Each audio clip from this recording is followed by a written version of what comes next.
Feel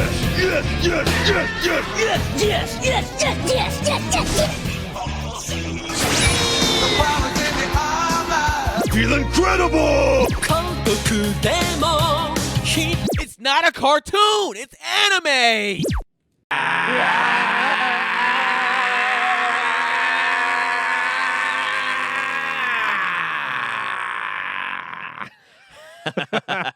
Yes! I couldn't hear anything. I was going off of y'all. Take the visual cues. Well, welcome to another episode of Animeshun. Squad is somewhat back. Myself, Rob, Ice, no whole ass Brennan. He's off. Can we say what happened? Can we say? Yeah, I guess so. Yeah. Little baby. He got his second vid shot, and he's feeling a little tuckered out, I guess. He's taking it safe. He's playing it safe. You know, he got his second shot, and he wants to be safe out there in these streets. He might be a little under the weather. I don't know. His little tummy hurts. Sipping some ginger ale on the couch right now. His bowl of soup. Why is ginger ale the go-to to being sick? The shit don't even got even ginger in it. It's just. I was reading recently that it makes it worse. Apparently, it will not help at all. Yeah, if you're not, because it's a placebo. Yeah, ginger ale in general doesn't. The majority of them don't have ginger in it, or it has so little ginger that it means nothing. And I know for us, especially as black people, we were like, take some of that ginger ale. I had chicken pox. My mom was like, take some ginger ale. I was like, for chicken pox? The fuck they don't what is that gonna do? Huh? And people just be out here drinking, like the people who drink ginger ale for recreation, I feel like are fucking psychos. Like, yeah, I could see that. You just out here just drinking ginger ale. Nothing's wrong with you. You just like, you get this 18-pack of ginger ale. Syrup. Like, well, you know what we do on this podcast. We talk our shit, do one-offs, debate. This is what we do on here, man. And this week we're finishing up my big Jujutsu Kaisen episodes 21 through 24. 21 through 24. You know, and yeah, man, this is what we're gonna do. Let's just jump into it, man. Let's get started. Get that recap going. Here we go. Well, so Rob's recap. Bitch ass Brendan not here, so I don't have to do no tricks or nothing like hide that. it. That's true. You're listening or watching or both to the greatest fucking anime podcast where in the entire world. Okay. All right. We got it. Rob's recap. All right. Episode 21, leaving the Jujutsu campus underground. Curse user Haruta is complaining, hey, I didn't get to do anything during that whole fight, when a very injured Hanami drops down right in front of him. And he's just like, I'm going to put this curse right out of his misery, when Mahito appears and tells him, like, don't forget who you are. Like, don't overstep your boundary. Like, you are just a human. You are not somebody that can just be calling that kind of shot. So despite their injuries, the curses, they got what they came for. The school's Sakuna fingers, as well as 3 special grade curse wounds that the school had stored in their vaults. And in a quick flashback, we see, their plan to use Mahito's cursed energy that he left on the Sakuna finger, found at Junpei's house. They left it on there so that they could track it no matter where it was hidden at the school. But Geto says, listen, that's our plan. We're just getting the stuff and getting out. We're not here to capture Gojo. We're not here to activate Sakuna. We're saving all that for the big event on October 31st. So the Jujutsu sorcerers on the other side, they're taking stock of their dead and wondering how the curses got past their school's protective borders. And Gojo points out, the protective veil that's put in place by this immortal Jujutsu sorcerer we never see or hear from, but it's really only there to hide the location. It doesn't keep people out, but especially not plants like Hanami. So they decide to just keep what they've learned a secret, but the only information they've really been able to get out of Juzo, the one curse user they captured, is that the monk he was working with some monk with white hair that promised him that, you can turn Gojo into a coat rack, but that the monk's description doesn't sound familiar to any of them.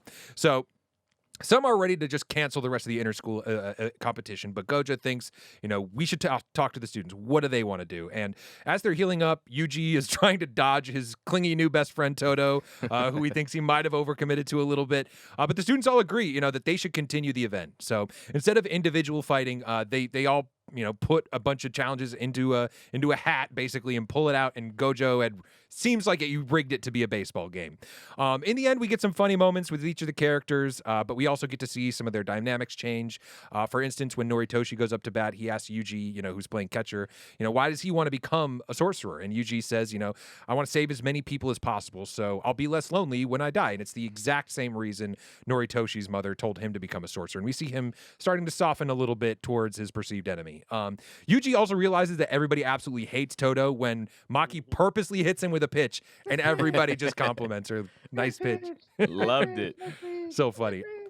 Outside the game, the Tokyo principal asked the Kyoto principal, if he still hates Yuji, and Yoshinobu says, I don't hate Yuji, but he's Sukuna's vessel, and that goes against our jujutsu laws, and he could be dangerous.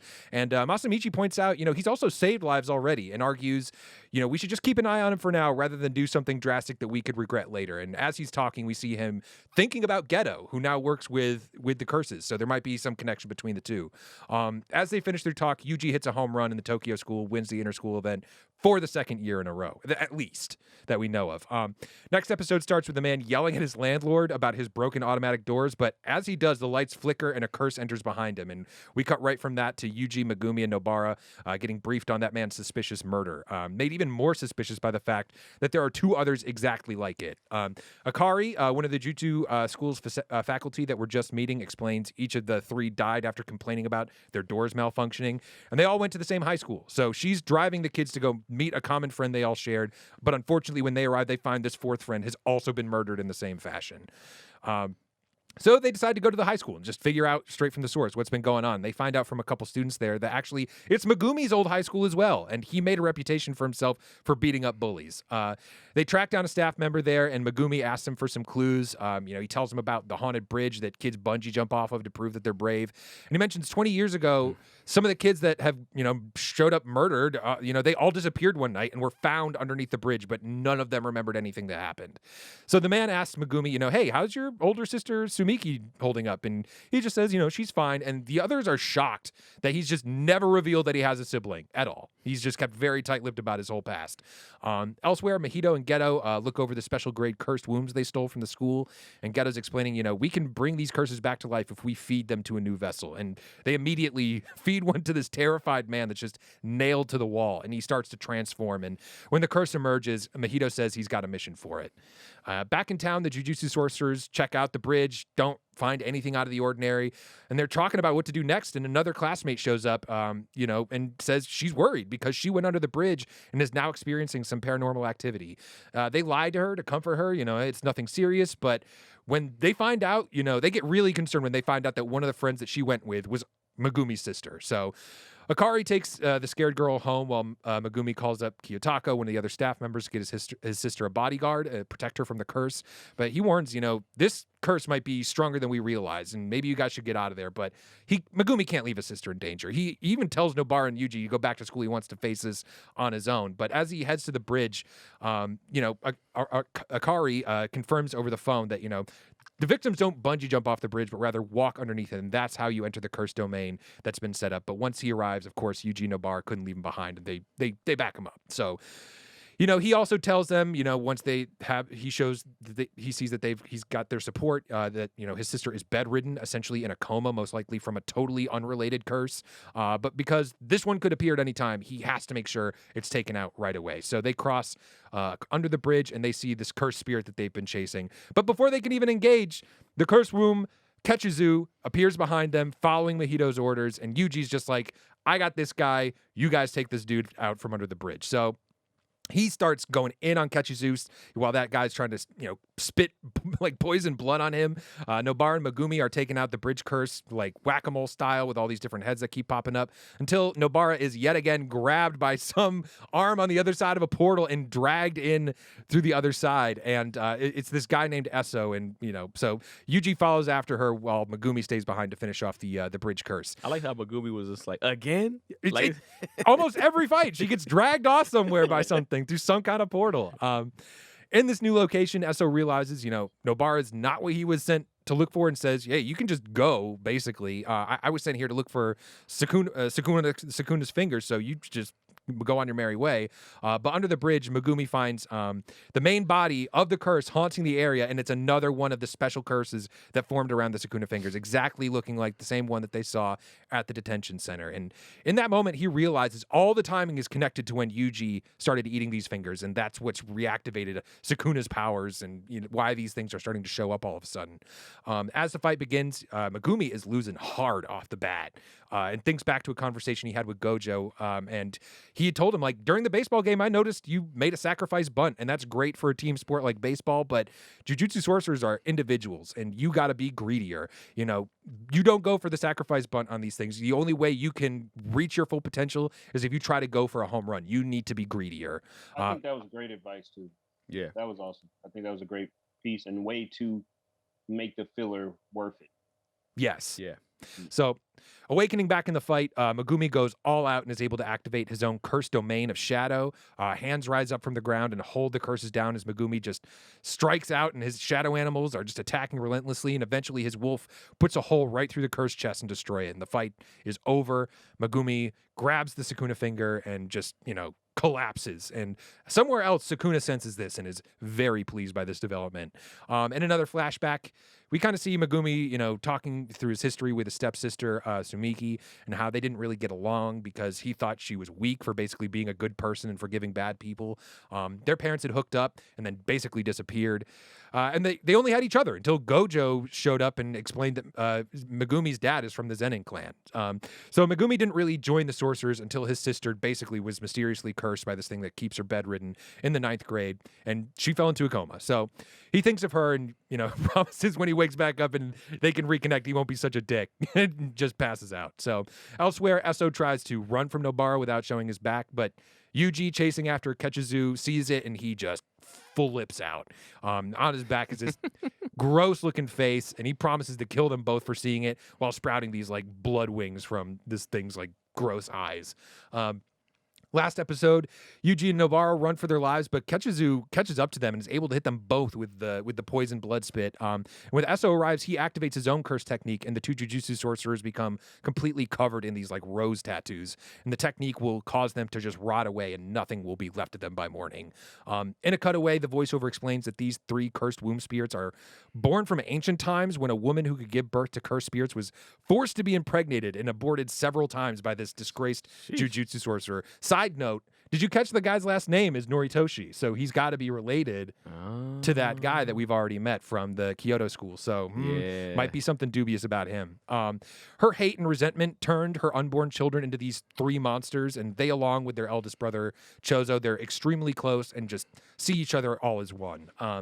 Back at the fight, Nobara finds a way around the technique, though, using herself as a voodoo doll and the curse's blood as the connection. She's just pounding nails through her own arm to cause pain on the cursed brothers. I told you she's dope, man. She's dope as hell, bro. You called it from the start. You called it from the jump. I was watching this like, oh, here go King. I just heard it. I was like, this is Keen's moment right I was like, hell yeah. Invested early. Saying she'll keep doing it until they release the curses. She just keeps, pounding nails into her arm. And Esso thinks he can hold out. But Yuji, who's hardly impaired by these poisons because of his connection with Sukuna, starts to beat the brakes off of Ketchizu. Man. Esso rushes in to try to save his brother, but Yuji and Nobara switch it up, and Esso is forced to release his decay curse to be able to fight Yuji with his full strength. However, as they both fight, Nobara and Yuji are able to land black flash techniques, each of them, and Nobara puts the final nail in Ketchizu literally and explodes it with her technique, just outright killing the curse. Nail in a coffin. Already having trouble against just Yuji, Esso just tries to run, hopping on a passing truck. Unluckily for him, though, Yuji took off his arm with the black flash, and that's enough for Nobara to use another one of her straw doll techniques, and she lands a blow when he's distracted. And it's enough for Yuji to land a devastating punch that kills him as well. Elsewhere, Chozo, their last remaining brother, literally playing the game of life with Geto and Mahito, feels his brothers have been killed. On their way back to Megumi, Yuji asks Nobara, hey, have you ever killed anybody before tonight? And she's just like, no, but she doesn't really feel bad. You can't save everybody. The bodies that those curses took over, they couldn't come back. Their hands were tied. But as always, the deaths lie heavily on Yuji. So when they reach Megumi, he shows them the finger, gives it to Yuji for safekeeping since he's the strongest, but it's just like, just don't eat it. But Sukuna has other plans, sprouts a mouth on Yuji's hand and just swallows it whole. So I think he's up to 4 fingers now at this point, right? Yeah, I believe he's so. had 4. So Yeah. he swallows the finger whole. Above them, Akari yells at them for taking matters into their own hands, and the mission comes to an end. And as the season itself comes to a close, Gojo tries to sniff out the traitor amongst them with Mei Mei and Iori's help. Meanwhile, Megumi and Nobara discussing their discovery that all of these advanced curse activities lines up with Yuji eating the first fingers. But they want to keep that a secret for now. Sukuna is bullying Yuji as he walks through the halls, trying to make him miserable. And the second years are trying to train up just so they can make sure they don't fall behind this class of freshmen, because they're coming for him. But finally, the last thing we see is Todo and Mei Mei approaching the Kyoto principal and recommending Maki, Panda, Nobara, Megumi, and Yuji all for first grade sorcerer rankings, the second highest rank you can have as a Jujutsu sorcerer. And that's where we end season 1. Man, season 1. Thank you, Rob, for Rob's recap of Jujutsu Kaisen, man. Man. All right, let's get to the questions. After seeing all the cursed spirits of season 1, which cursed spirit power would you want? I forgot, what was the guy's name from this one that can decay you, pretty much rot you from the inside? Oh, that was Esso. Yeah, Esso. I liked his. I mean, the reason why I like his a lot, you gonna dress like him too, though? No, I wouldn't. I wouldn't dress like him. But here's the thing: I wouldn't use it. I wouldn't go about it the same way. So how I would go about it, I would want his curse energy out of the curse energies. But I would go about it like I'll be like a sniper. I'll be stealth. You know what I'm saying? I'll be hiding out, and then I'll try to hit you with it, and you just like, where does this person come from? I'll be gone. I'll just dash out of there, get out as fast as possible, and you'd be like, what's happening? Whatever. And all of a sudden, you're just like, damn, I don't feel well. You just start rotting slowly, and you die. You don't ever see me. You don't know me. You don't know how it happened. That's how I would do it. Just I ain't gonna sit there and try to fight everybody. Like, yeah, you know what I did to you? Now your blood's rotting. You're gonna die in the next 15 to 20 minutes if you don't blah blah blah blah blah. I'm not doing none of that shit. I'm just gonna do it on the low, on the sneak tip. I'm gonna jet up out of there. I'll be back home watching TV while you're fucking dead. It's that simple. Nice. Gojo. I mean, not Gojo. Jogo. What is his name? Jogo. Like you literally just you flip the J and the Jogo. G. I think he would be mine just because I say this very, very loosely.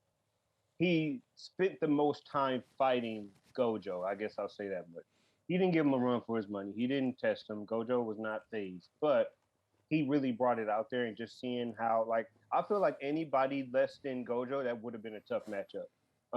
Yeah, true. And the three main people, if they would have ran into him, they would have got smoked out. I feel like maybe Sukuna would have came through and helped out Yuji, but he's pretty dope, and I would have took his powers too because his domain expansion was pretty cool too.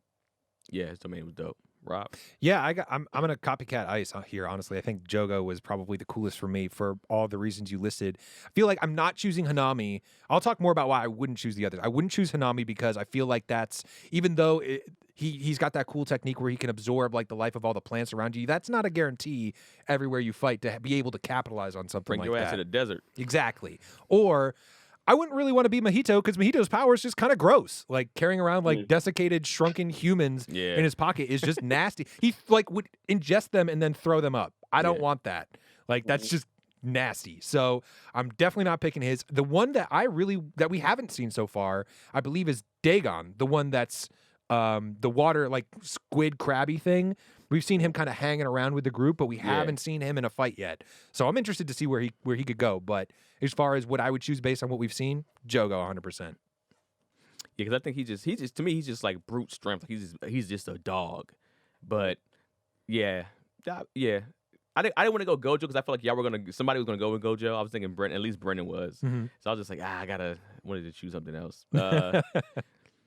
All right, next question. When is the time your friends came through and supported you when you didn't expect or want them to?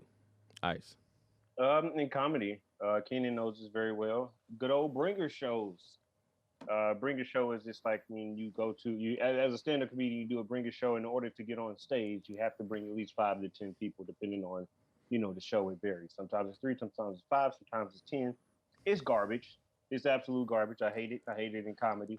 It's a hustle for sure. But it was like my first or second bringer show. And I reached out to him, did the whole post, hey, I'm doing stand up. come to my show, and none of my friends really got back to me saying that they were gonna come to the show. So come the night of the show, I'm like, damn, I probably ain't gonna get on stage because I ain't hit nobody text me say I'm here or nothing like that. And then come to find out, they say like, "Oh, you good? You ready to go on the show?" I'm like, "Wait, I got people here." It's like, "Yeah, you got like 15 people here." I'm like, "What?" And I quickly like go outside and look at the crowd, and then all my friends just like, "What's up, man? You thought we wasn't gonna come, bro?" Like, and I think that was a really dope moment for them because I didn't expect them to, because that's one, it wasn't the closest to our location. I mean, where we lived at. Two, it was just they didn't say nothing, but yeah, I didn't expect them to when they came through. Rob? I think I mentioned before, I used to do a bunch of theater when I was living back on the East Coast, and I remember there were a couple shows I was like, oh man, I hope nobody comes to this. And I remember there was one particular show I was doing, Alice in Wonderland, which I'm not really a fan of Alice in Wonderland in general. I know some people really love it. It's just not for me.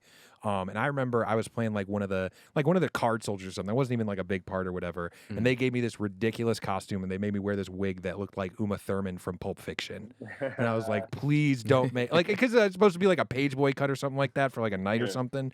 But I looked absolutely ridiculous anytime I came out after the show.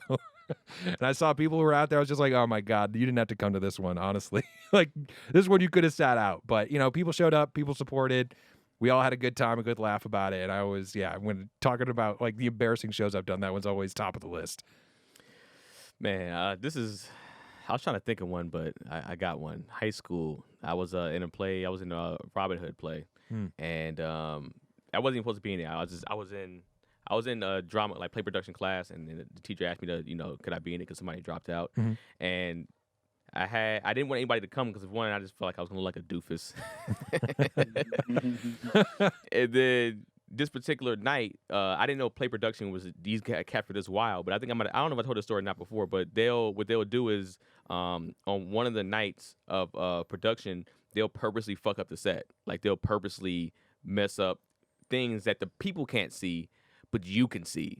Huh. So they made my table like lopsided, and then they put porn magazine, like porn, just naked chicks on my bar table. I was like the bartender that gets killed. And I was just like, I act like I was washing. So when the lights came up, I was like, oh shit. And I had some people in the crowd because I didn't want them to come to see me because of doofus. And that particular night they came and they did that. And I think you saw my reaction, just be like, yeah, so how's everyone doing? And you saw the other character, like the other people playing the characters, they're just like, yeah. How are they? They were even purposely messing up their lines to just fuck with me. Just like, yeah, well, how we're doing okay. How are you doing over there at your bar right now? I'm just like, and they're like, what happened, Keenan? Afterwards, like, what happened, Keenan? I was just like, I can't really talk about it like that. But I just felt, I don't know. I felt like at a certain point in time, and I've acted in plays before, but I felt like, I don't know why I felt like I would feel like it was like a doofus thing, but it's not. I was just me being embarrassed at the time. Of being in play production, and that's actually one of my favorite classes. So I hear you. Yeah, it's but my own when we say, when you explain somebody and you say there was a theater kid, you know exactly who. I wasn't a full on theater kid. Yeah, I was just like, I was in a play in high school, then I was in a few plays in elementary. But I was definitely a theater kid. I'm probably pretty obvious. Like the universal term, you talk to somebody and be like, well, how were they in school? They were a theater kid. Oh, okay, I get it. Like, that's all you got to say. My lady was somewhat of a theater kid, so I definitely was. Yeah, it was because I wasn't good at sports, and that club had girls in it, so I was like, all right, I'm gonna go there. Hey man, I heard a lot of things about theater kids, but I heard they be getting it in too. They be wild out in these streets. A little bit. Yeah, so especially when they call them whatever nerds or geeks. I heard some crazy stories about theater kids. So. They have a good time. Rob. They have a good time. All right, that's great. This is a 3-parter. Would you consider the baseball episode a filler? Would you tell somebody to skip it? And what activity would you have rather see them do? Rob. This was when I first watched it and I finished. I was just like, "All right, well, there's our first filler episode of the season." That was my initial reaction. But just like I said when I was doing the recap, like they found ways to make it relevant later on, and I thought that was so smart. And the fact that they even made it funny, I would pause it every time like their little stat cards came up, with their little little claims and facts about all the characters. I had such a fun time watching that episode that even though that's like, I feel like not every anime, a lot of animes have like a baseball episode that you're like, you can just skip it. Yeah. And honestly, I felt this was a fun episode to watch that became important later, but did I want to watch them play baseball? Not really. So if I had to pick something else, I would have rather they still kept something that was a little bit more of an individual challenge. I would have liked to have seen them take a play out of the My Hero playbook and maybe make them do like an obstacle course. You know what I mean? Like make it a race that like, let's see which one of these students is the best of the best right now. Because certainly we have our own opinions of who was the MVP of like the group fight, but it would have been cool to see like, all right, this is the top dog of all the students right now, and set that up for later. Yeah, I mean, I agree. The baseball episodes are kind of hit or miss with these anime. What was the anime that we watched? And I felt like there's a pun, hit or miss. Oh it wasn't meant to be. But didn't we watch when we were like? And remember they kind of did like the Americans' voices, kind of like. I think it was Samurai Champloo. Samurai Champloo, yeah. So I remember that one, and then Dragon Ball Super had one when they played against I think Universe 6 or whatever. It wasn't bad. Yamcha at the end ended up throwing that pitch, and we ended up in like his little hole or whatever. In his natural. And regular Dragon Ball Z had one too. That was the only time Yamcha got some shine. Yeah, he had his shine again in this particular one, but he ended up he actually got shine. Because he was trying to be like, I could show off in front of Bulma, like I can finally beat Vegeta at something because he doesn't know how to play baseball. Right. So I mean, for me, I didn't I'm with you. I didn't feel like it was filler after I saw the episode where they kind of brought it back to where it's like this is why. I was like, all right, that's a great way to do it. It's a great way to make the episode mean something. I wouldn't tell anybody to skip it because, like you said, it was funny. Toge getting like hit in the face with the baseball. That was just like they kept repeating it. I'm just Toto, my bad. Nice pitch. Nice pitch. I just thought it was super hilarious. I would rather have seen them hoop, man. I want to see if they would be as good as Kuroko no Basket. I would have loved to see them play basketball, bro. Just to see if they can compete with Kuroko no Basket, and be like, all right, man. I would love to see like a crossover episode or something like that. That would have been fun. Ice. Even watching it, I wasn't mad. I was just like, oh, okay, this is cool. And you got to learn about the characters a little bit more. You got to have them interact on a setting that was not too, crazy. The stakes wasn't so big. I think too, what I like about it too is I would have them do instead. I think it would just be silly. Like I forgot the name of that anime, and we gave it a hard time, but whatever that anime was that we watched when we were looking at the greatest fight scenes of that year, and then it was like them two girls on the bed of the water, and they was like, that's right, I do remember that staring contest or something. It was something stupid. Was it rock paper scissors or something like that? They were trying to like make each other like look the other way or something like that. Yeah. I think it was something like that, or it might have been. It was something, but I think something one-on-one that's silly like that to hype it up. It's like if you're gonna go silly. Which they did go silly, but if you're gonna go silly, like if this is a filler episode, like double down, and then just make this filler the silliest 20 minutes that you can possibly be, and just be like whoever your funny guys in the writing room is like, hey, what's something you've been trying to do all season and couldn't do? Like, oh, I want to do this. All right, cool, let's do it, and then just like make it over the top. But no, I didn't see it as filler, and then the callback was great. That was a great callback, and it was also a cool callback too because like Yuji hitting that home run is not like plot armor or character development or something out of the blue, because if you remember the first couple episodes, like Yuji's a dog athlete, like he's a dog, so that wasn't like give him the win because he's the main character. It's like no, he was a dog out the gate. This is just reminding you like, hey, he's physically gifted even before the curses. True. So would you tell somebody to skip it? No. Okay. Next question. Earlier in the season, like the first episode, I believe, when we first did this, I asked who was your early favorite of the show. Do you remember who your early favorite was? And is it still who it is now? And if not, who is it? I believe I said I'm bad with the name of this one. I think you said Nobara. Do the dogs? Did you say Megumi? Oh, okay. Yeah. I thought you might have said. I think you might have said Nobara, but I actually might have said Gojo. I think I said Gojo. Yeah, okay. I said Gojo. All of us except one person said Gojo. Yeah, said Gojo. I think that's true actually. He's not anymore. I like him. He's a very strong character. He's funny as hell in this. He has a lot of fun. He doesn't take himself too serious. This is hard, man. This show has some of the best characters that I've seen especially that we watch on this podcast. Very much. I agree. like a lot of characters on here, but I would have to go with Toto because, dude, man, he was just cracking me up, getting hit with the pitch, and then he's a monster. Like he's no joke to play with when it comes to fighting. You know, I enjoyed him. I just feel like when it comes, well, I guess I can get to my predictions when we get to that portion of the question, but I would go with him. I think he is. I don't think you can go wrong with any character. I think a lot of characters are super dope on here. Like I can see somebody. Like I can see Yuji not being a lot of people's not favorite character because he's cool, but there's a lot more. I feel like there's a lot of other funny people. There's other powers that are doper. I don't know. Ice. Yeah, Toge. I think Toge is my favorite because Gojo's the man. Like that's just inevitable. I feel like that's the low hanging fruit. So I'm just gonna leave that alone because that's easy to say. Because that was my favorite in the beginning because of multiple reasons that I stated earlier in the episodes. But yeah, I think Toge. That's the one I'm most interested in seeing. Toge is the one that talks. Yeah. Yeah. He's dope. He's super dope. I like him. I like him a lot. And granted, he got smoked out by Hanami. But I feel like that's gonna push him.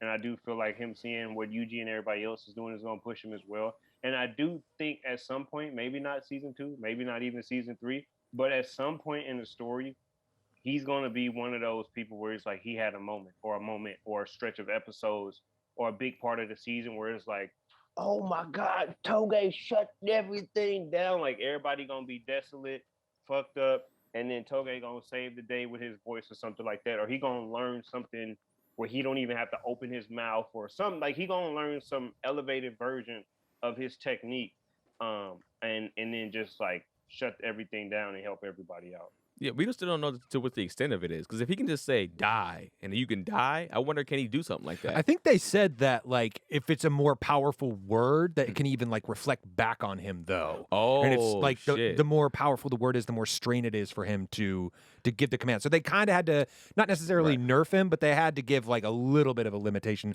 especially for a student at this point. That's why he was throwing up blood or whatever the case may be. Okay, got it. That's not bad. He was up there. He's in my top 3, so I get it. Yeah. Rob? I think I was the one that had somebody different the first one. I think I said Megumi, and I think at that point everybody else was saying Gojo, but he's not my favorite anymore. And I had a similar problem to you, Keenan. Everybody on the show is likable, and I wouldn't be mad at anybody for choosing literally anybody on the show. For me, I like Toge's powers. I find his the most interesting, but I think my favorite character to watch when he's on screen is actually Kento, the blonde teacher dude with the glasses. Oh yeah, yeah. Because he had those moments both when he faced Mahito on his own and you thought oh man, this guy's done, and then he went into overtime and you were oh, he's got another level, he's got brains, and he even his when he and Yuji fought Mahito together. That's that scene that everybody shares of them just absolutely whooping his ass. Yeah, it was one of the classic scenes. Yep. And he's got right now he's tied with Yuji for consecutive Black Flash user. Yeah. So he's definitely a force to be reckoned with, and I dig his attitude. I love his no shit, fucks given approach to everything. He just makes me laugh. Even when Yuji's just all right, cool, I'll do it, I'll be there all the way. It's just you don't need to do all that. Just give what you need, and that'll be fine. I love that. That's so fun to me. I mean, that's a great point by you guys. Most animes, you say a character's name and your face go all types of crazy, Sakura. What? How the? Yeah. What? At least that's your favorite character. It's just some characters you say and people just fall out their seat. But with this one, you say 9 times out of 10, somebody you say you're gonna be all right, even if that's not your person, you're nah, I can see that. Yeah, mm-hmm. And maybe things will change when you get to season 3 or 4 of this show because people will be trash at that point. But after this season 1, I was just there was literally 7 to maybe 10 characters that I was just damn, I like a lot of these people. Yeah. So, only ones was the broom lady. She was kind of trash. Yeah. And then the girl that passed out, we got put to sleep. Passed out. She was trash. And the old man principal with the guitar wasn't great. But But even the other, who was the other principal or the other guy that's he could turn the stuffed animals into, he's dope as hell too. He's Panda's dad. That's Panda's papa right there. Yeah, he's a good dad too. Yeah. All right. So next question. This is actually Brennan's question. Yeah. And this is Bitch ass Brendan. it'll tie into to the next question after that too.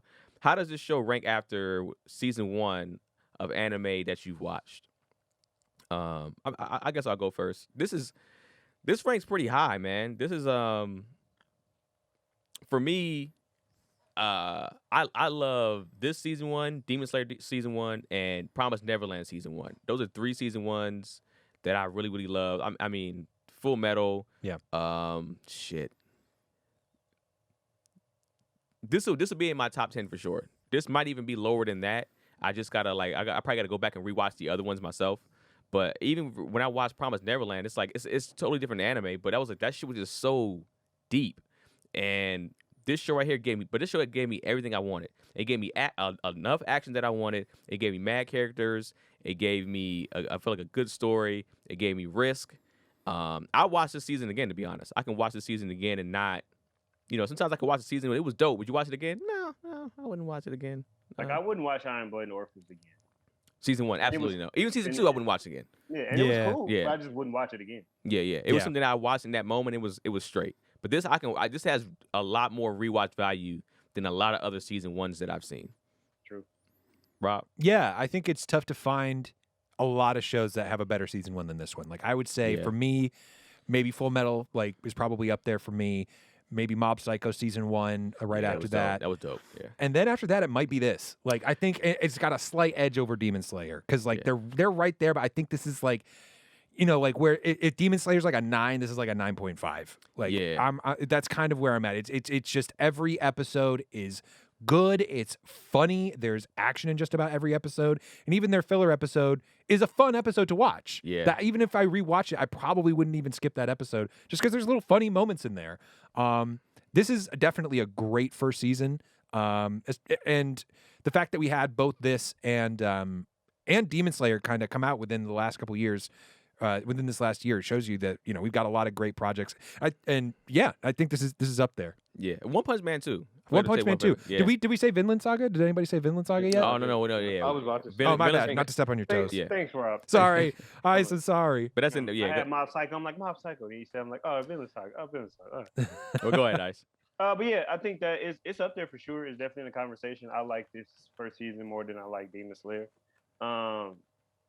I think between them, Demon Slayer, Vinland Saga, they're going to change the face of anime and what anime is and how we approach anime. And with the demographic, getting older. Not saying people back in the 80s and 90s didn't have time, but the time we don't have that type of time that they had in the early 80s and 90s. Like they spent a lot of their time not like how we spend it. We have so much more to do. I feel like even the more casual.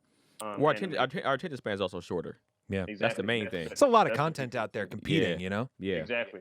So I do think somebody made this point the other day. It's just like when people will watch TV, they were talking about the Oscars. It was like nobody cares about the Oscars no more. But back in the day, you only had like 4 or 5 channels to watch, and the Oscars everybody sat around the TV and watched it. It's the same thing like any TV show.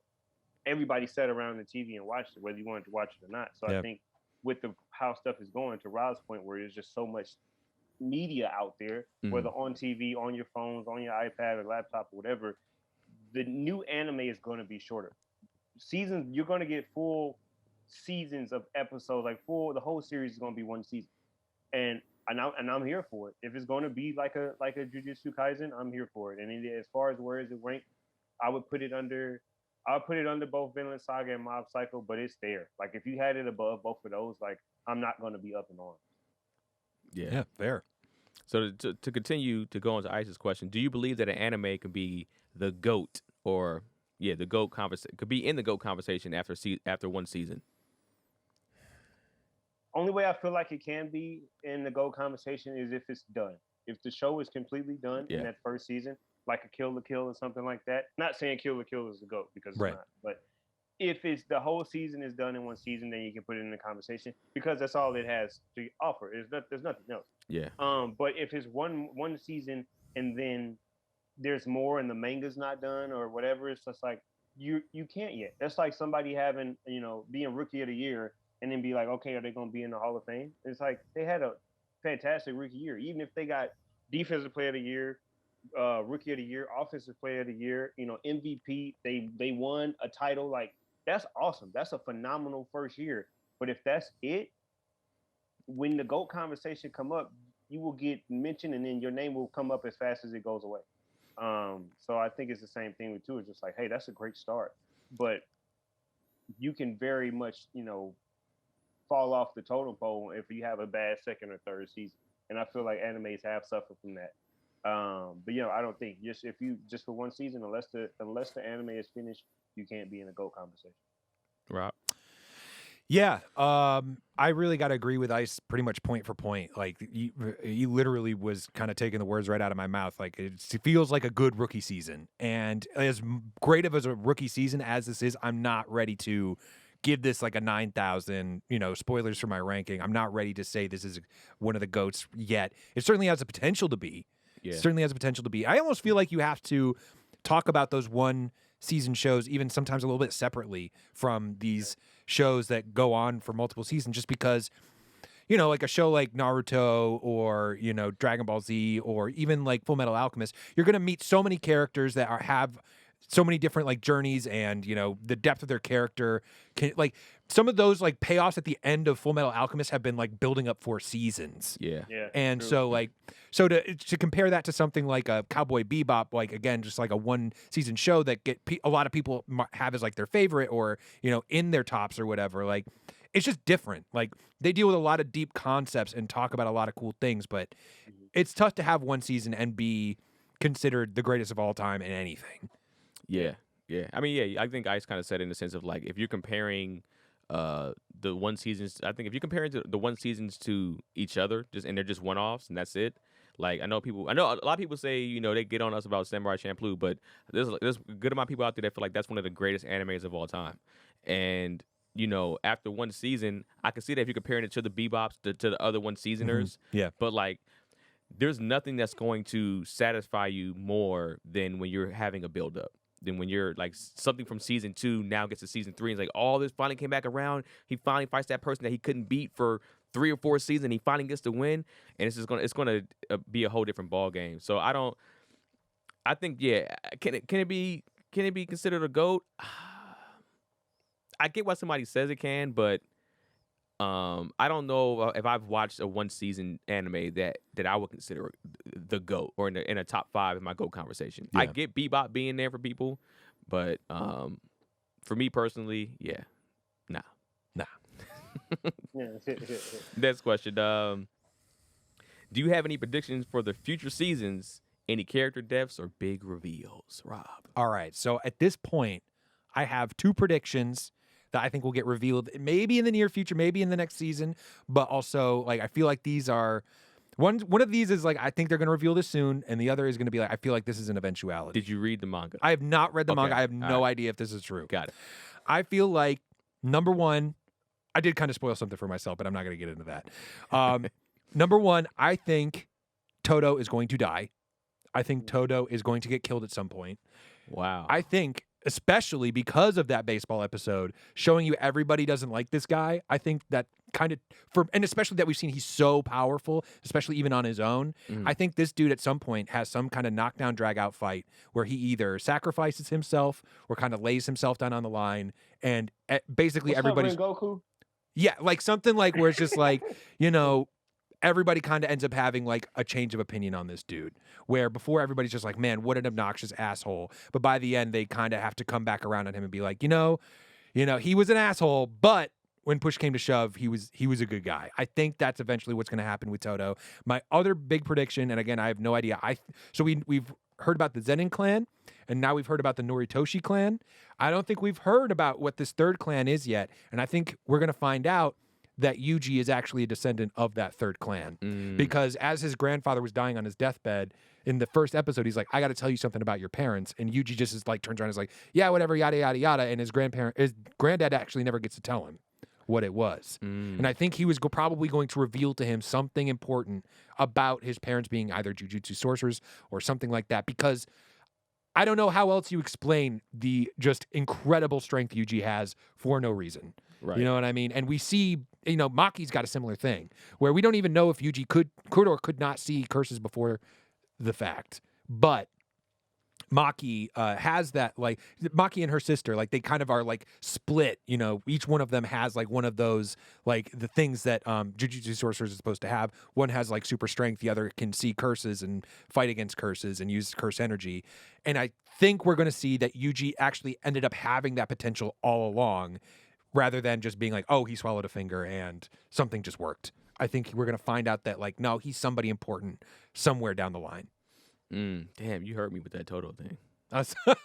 I'm sorry, man. Because that I can see that. I can see that. I can kind of see that probably being where Yuji, that happens in front of Yuji, and he sacrifices himself to save Yuji, and then he just goes overtime. Like, he goes into his bag to where he just, like, whatever power he needed to get to that next level, that's his Goku Krillin moment, to where he goes and blasts off and does what he needs to do to win the fight that they probably wasn't going to win at first. Yeah. My prediction, I guess I just have not necessarily a small one, but just one prediction. I think Gojo's going to take an L, man. I think Gojo, not in these next seasons. It's going to be a while. Not soon. Not soon. But I think at some point he's going to meet his match, and he's going to lose, and that's where you're going to see Yuji probably take the step above him to be the strongest out of everybody. So I don't know who's going to do it. I don't think we met this person yet. This person might not even exist in the manga yet. It might still have to wait to be created. But I think at some point, Gojo is going to take an L. I don't know if he's going to die, but I just think he might take an L and probably even have fun with it. It's like, wow, you know, I lost. I really am trapped in here, or whatever it is. Yes. Okay.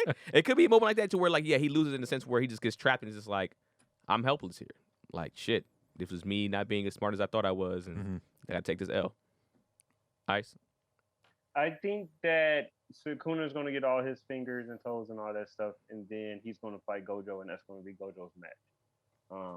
Certainly. Is Sukuna, because he even said it, because I think it's kind of foreshadowing. It's like, okay, if he gets for this full power, will you still beat him? He's like, yeah, I'll beat him. Like, but I think that was kind of a foreshadowing for a later battle. That's Sukuna versus Gojo, and I think Sukuna's going to come out on top, because at that time, Yuji's power is going to be so elevated that it's not like he's just fighting Sukuna. It's like he's fighting Yuji and Sukuna with their powers, so that's gonna, far exceed, but beat out Gojo's powers, and Gojo's gonna have a tough time, and it's gonna come down to either Gojo having to kill Yuji, which is Sukuna, or Sukuna and Yuji, having to kill Gojo. One of those two are gonna die, and they're gonna die by each other's hands. Yeah, to go off what you're saying, I think Gojo might lose that, not for not being strong enough, but that he doesn't want to kill Yuji.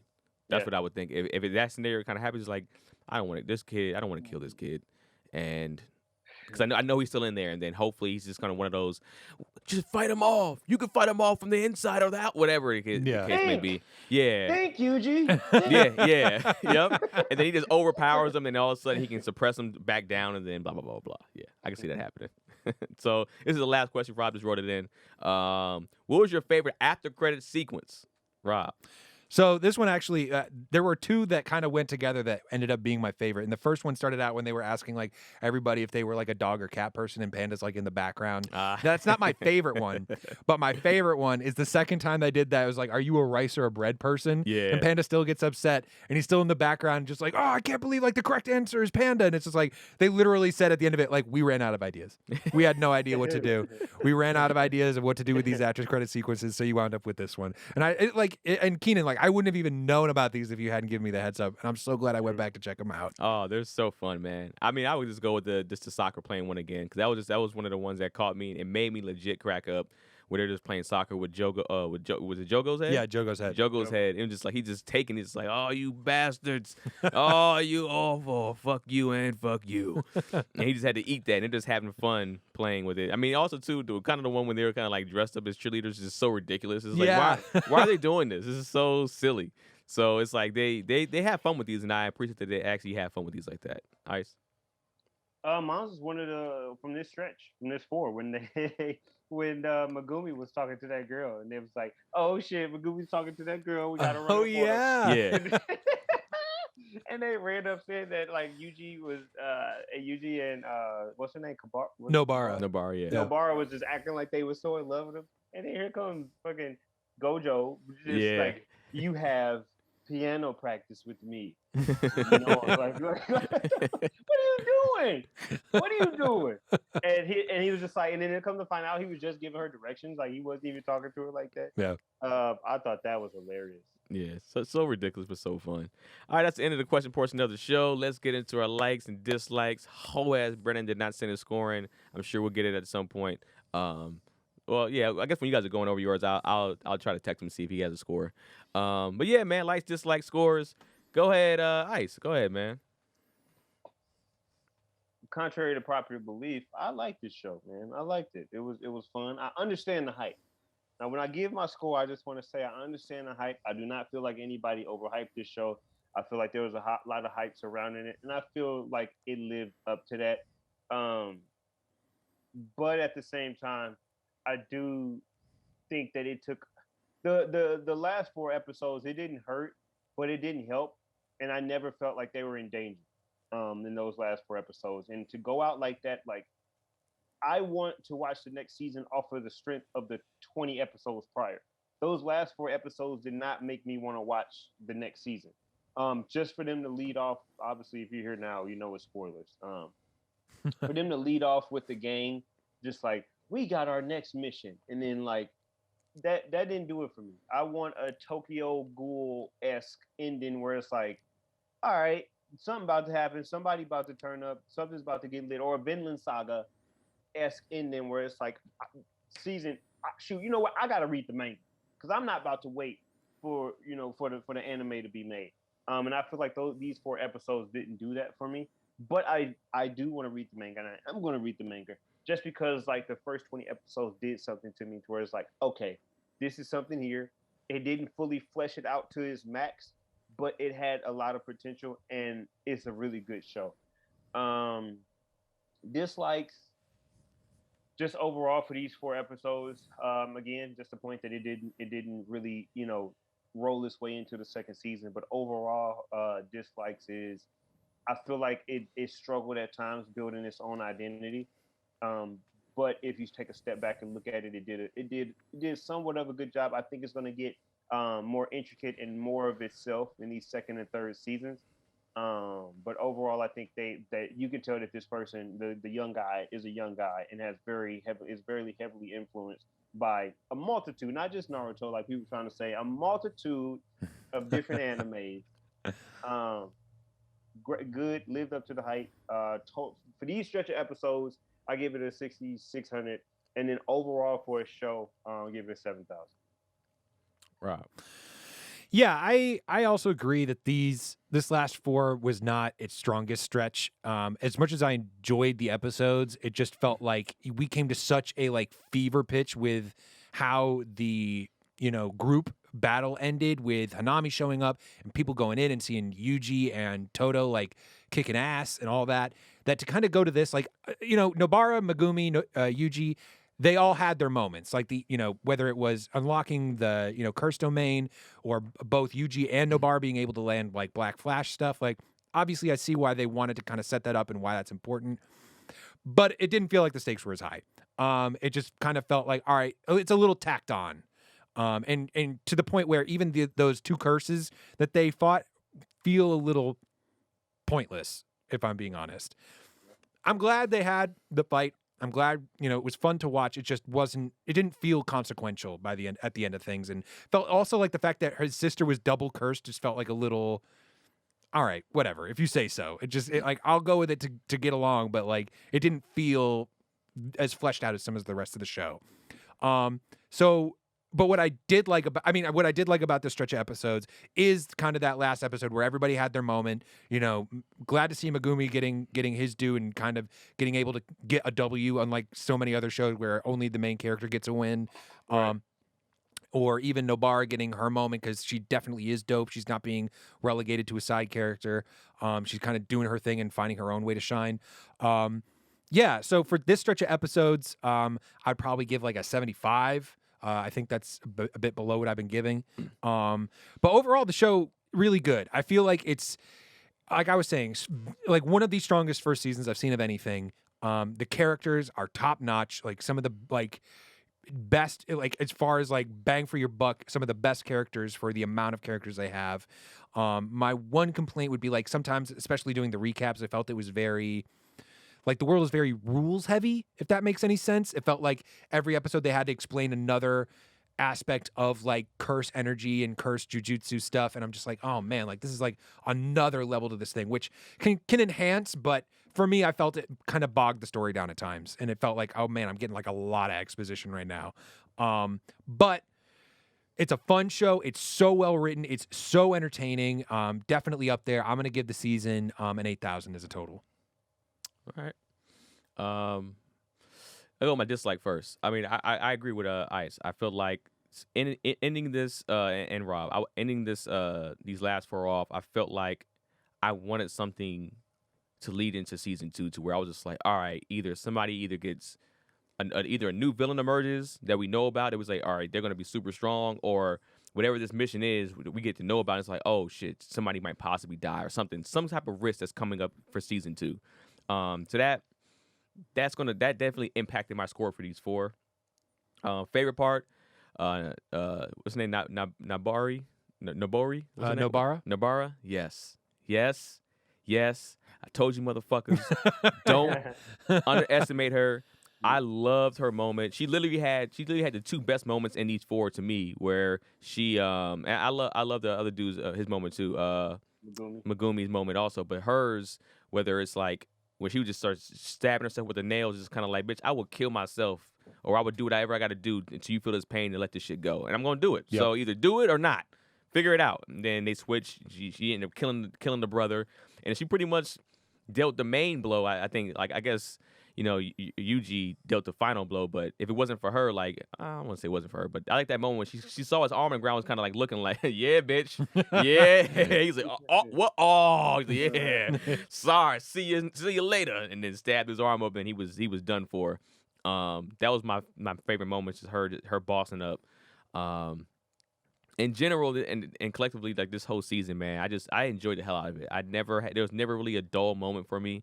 I enjoyed it. I laughed. I laughed at the after credits. I laughed during the show. I loved how it got dark and then funny, then dark again. There's stakes. For me, overall, I would give this show an 8,300. Yeah. I really enjoyed it. Did I get my score for this? No, not the stretch. My not the bad. stretch. Now, this is not going to I don't know if it's going to make sense for like my overall score, but I would give the score for this for a 7,300 because I agree with you. That really did kind of impact the score, where it was just like, bruh, there's no stakes going into season 2, but like, we got our next mission, season 2, we're going in happy. It's like, nah, man, we should go in there knowing like, yo, there's a new villain or somebody emerging. Like, yeah. Hey, I'm Talon, and this is Rumpus, and I'm going to show you how to start. What the hell was that? I don't know. That was, I don't know if it's gonna show up in the audio, but it's like that was some random shit, like an ad or something. But yeah, that's 73 for these 4, 83 overall. Brendan said he didn't watch, so he doesn't have a score for this. I don't know if he has an overall score, at least for the 20 that he watched. But yeah, man, I'm recommending this. I'm hyped. I'm like, yo, man, if you want to see one of the best animes in like the past 5 or so years, this is one of them right here. Definitely watch it. It's worth it. I guarantee you it's not going to be overhyped, because people said it was dope as hell, and I watched it, and it lives up to whatever the fuck it was. So, yeah, all in, man. Absolutely lived up to the hype. So yeah, man, that's it for this episode. What do y'all think? What are y'all scores, man? And leave a comment in the comment section about what y'all think your scores were, and answer the questions. We might be doing something a little different coming up soon, man, with the show. We're gonna probably watch Yusuke, and then, you know, we might change up a little something, man. We'll see. We'll see what's up. The gang is gonna do something super dope. So the podcast will continue with anime, but we might switch up the format a little bit, man. So, yeah. All right, wanna drop your stuff, guys? Ice. Ice.McGowan on everything. Nice bitch. What's Brennan's stuff again? Brennan's that guy? At Brennan the best or something? Brennan's the bitch. At Brennan's a hoe. at Brennan the best on his social media platforms. Rob? Yeah, RV Danger on Instagram. Animeshun, SHUN podcast on every single thing. Keenan Baker on everything, man. If you thank God for tuning in every week to another episode of Animeshun, we out. And so anime was solved forever.